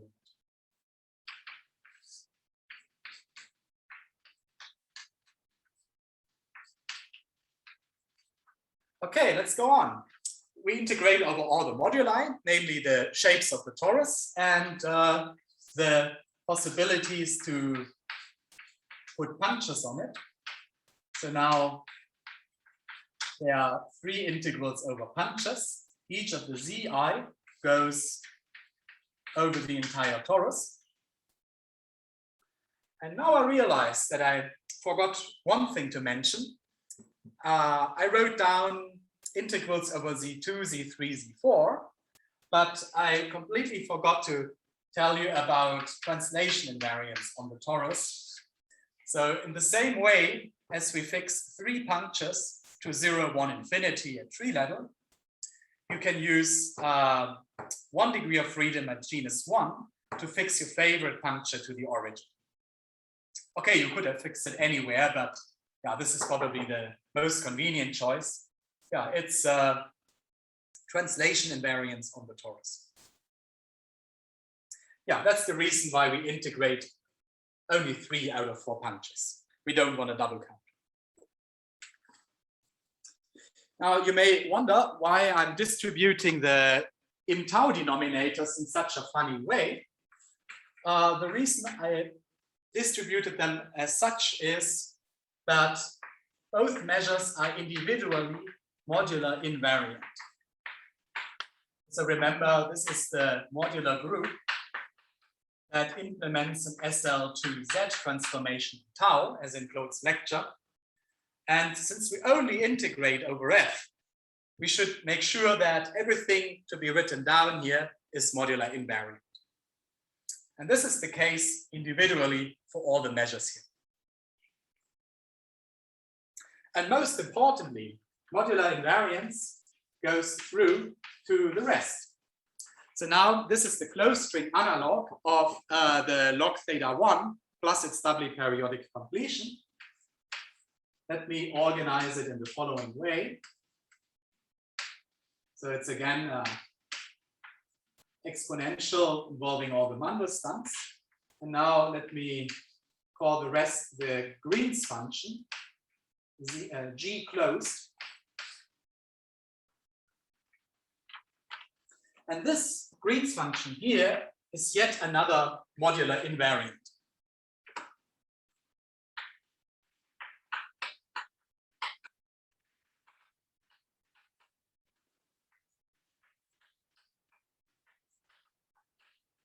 So it's the Green's function on the torus.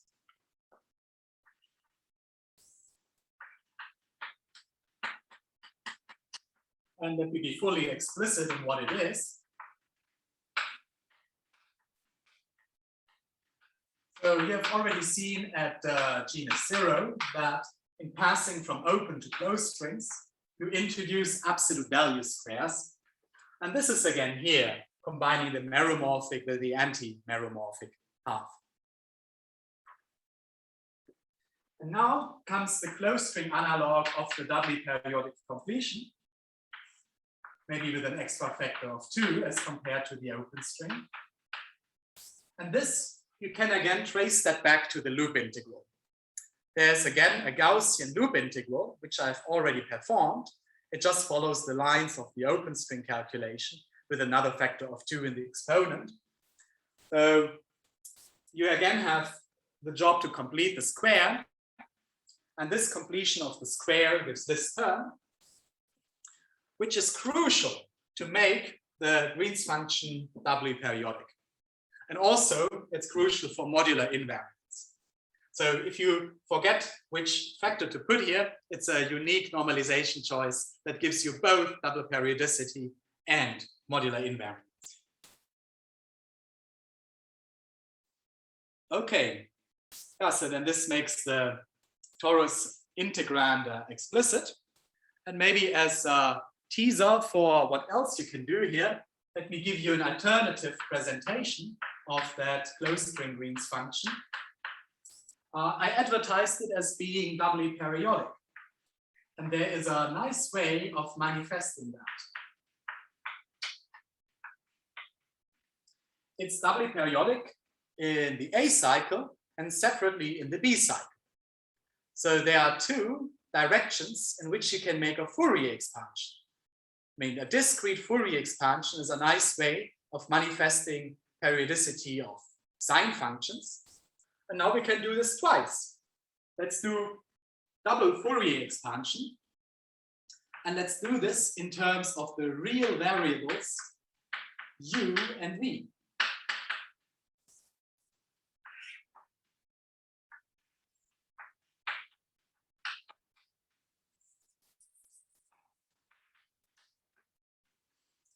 So u and v are between 0 and 1, and they just tell you where you are on the A cycle and where you are on the B cycle. So in terms of these real variables, we have a double Fourier expansion that goes as follows, mv minus nu. So this is just a plain wave into both directions. And the Fourier coefficient is, well, you can view it as a discretized momentum on the torus. It's the absolute value square of integer tau plus another integer. Okay, so you go over all pairs of positive and negative integers m and n, but you should exclude the zero node. So there is no 0, 0. So maybe I should have written instead that this pair of integers should be kept distinct from 0, 0. Yeah, so this is an alternative presentation of the closed string Green's function, which manifests its double periodicity. And with moderate efforts, you can also manifest the modular invariance.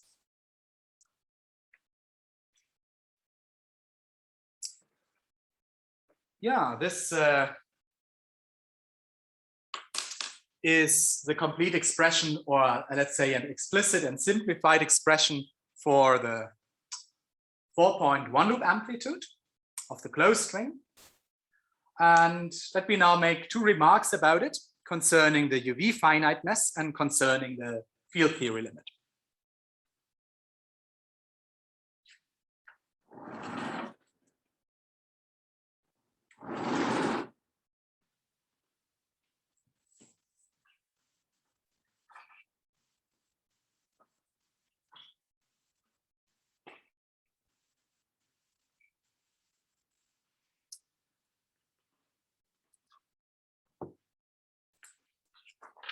Yeah, I was telling you for the open string that UV finiteness comes from the interplay between the cylinder and the Möbius strip.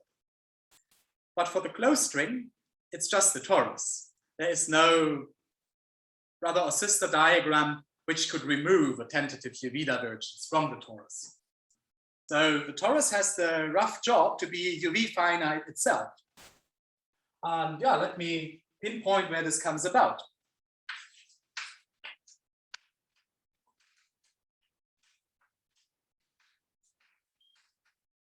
And this is an argument that easily extends to endpoint functions in one loop, and it furthermore extends to multi-loop amplitudes. To say it straight away, the UV is finite for closed string endpoint functions at also multi-loops. There is no UV divergence to be scared about. So this is along the lines of this program. We want to have a UV finite theory of quantum gravity. If there are singularities to worry about, it's not from the UV, but in the multi-loop level, there are some subtleties in the bulk of supermoduli space, where you may worry about singularities, but it's a lot of unsettled discussions on how bad these singularities are. And there are a lot of encouraging explicit results where things are way more, well, better behaved, way better behaved than naively expected. But okay, I wanted to say something about 1 loop 4 points where we can see things happening in front of our eyes.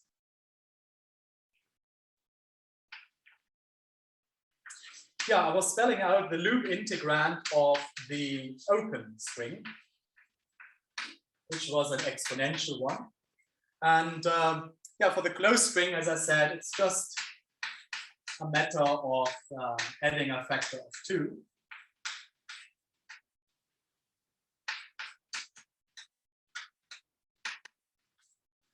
So the loop integrand has this exponential form. And a key property is that you have this im tau here in front of L squared. And remember how we were integrating im tau. We are integrating over the keyhole region where this guy is strictly bigger than 0. Everywhere in F, this is bigger or equal to square root 3 over 2.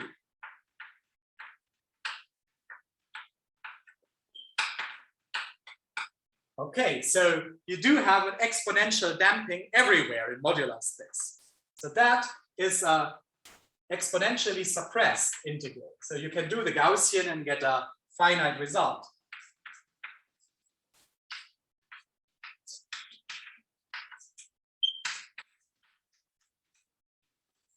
And yeah, the same argument goes through the multi-loop.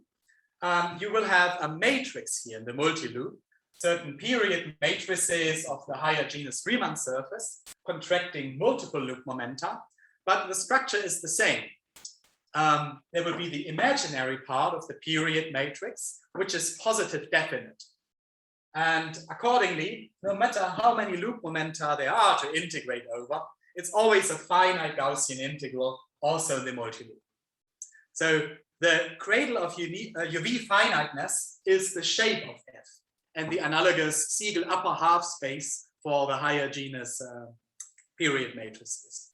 Yeah, it's quite funny to see how different properties of functions on a torus, how they can be made responsible for good physical properties. Okay, so that's the reason why the torus diagram is UV finite and therefore the one loop 4-point closed string amplitude is UV finite. Yeah, this was remark number 1. Now let's do remark number 2.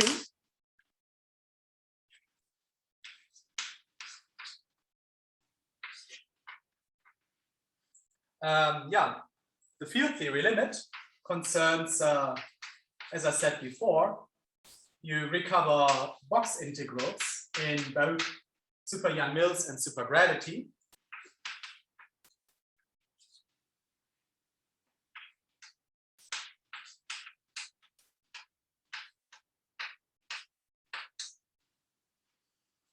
And if you follow this parametrization with T and Z, then these moduli of the world sheet can be identified with the Schwinger parameters of the Feynman integral.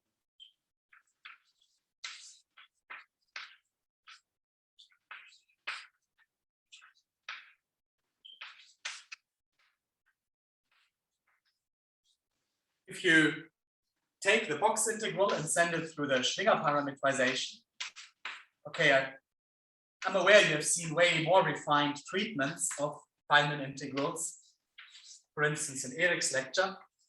So forgive me if this is a rather crude thing that I'm writing down now. You can parameterize the box integral in this way here. You have one Schwinger parameter T, which is essentially the length of this world line. And then you have an iterated integral over the insertion points. So these U variables tell you where on the world line you are inserting next 2, 3, and 4.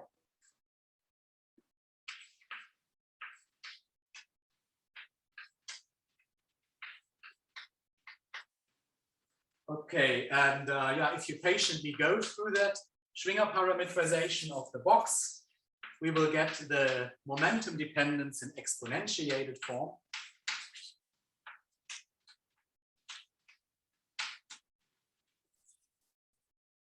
Where you have all the dot products of momenta weighted by the world line Green's function, which is the difference UAB squared minus absolute value UAB. Okay, so this particular form of the Schwinger parametrization is quite natural, coming from strings, namely this T variable, the world line length, it essentially descends from tau. And more precisely, look at the dimensions here. So T must be a dimension for a quantity, but tau isn't. So this is, strictly speaking, alpha prime times in tau, where T descends from. Okay, and now these U variables, I interpret them as positions on the world line, and these guys descend from the real coordinates on the torus from that rewriting of the complex Z in terms of a pair of real variables U and V. So it's this, if you wish, imaginary direction of the Z on the world sheet, which survives on the world line. Okay, and now a big elephant in the room. What I'm writing down here is clearly UV divergent in 10 dimensions. So here is the number of space-time dimensions. The higher we go, the worse the pole will get as we go all the way down to the origin. And here is, say, an echo of our UV finiteness discussion. Since T descends from alpha prime times im tau, if we have a cutoff on im tau, then we will have an induced cutoff on T. So you can think of alpha prime as a regulator. Yeah, so this inequality bounding the range of admissible im taus will translate into an alpha prime dependent regulator on the Schwinger parameter. So what you actually get in the leading order in alpha prime is a UV regularized version of the box integrals in the field theory limit. But of course, you can study the field theory limit in, say, 4 dimensions, where the box is UV finite, and then you don't have to worry about this. Okay, so I hope this resolves the putative tension. I did tell you that you recover box integrals in the field theory limit, not just in 4 dimensions, but also in higher dimensions. But you don't need to worry about the UV divergence of boxes in sufficiently high dimensions, because this UV finiteness mechanism of the full-fledged string amplitude has a counterpart in the UV finiteness of the box.